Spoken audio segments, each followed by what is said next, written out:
Morning walk కార్యక్రమంలో భాగంగా ఈరోజు ఉదయం గడ్డనేరం డివిజన్ కార్పొరేటర్ బద్దాం ప్రేమేశ్వరరెడ్డి వారి విజ్ఞప్తి మేరకు GHMC LB Nagar zonal commissioner Hemant Keshav Patil Vivekanandar colony వాసులతో కలిసి కాలనీలో పర్యటించి సమస్యలను తెలుసుకున్నారు.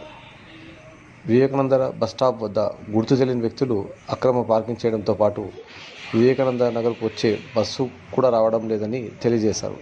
అలాగే వెంకటేశ్వర దేవాలయం నుండి రామాలయం వరకు పూర్తిగా వాహనాలు పార్కింగ్ చేయడంతో వాహనదారులకు చాలా ఇబ్బంది అవుతుందని వారు తెలియజేయడం జరిగింది.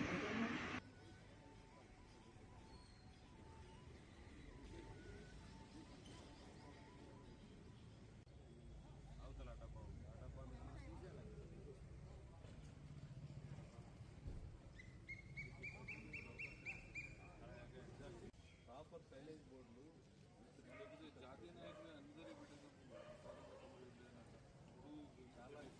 Proper silent board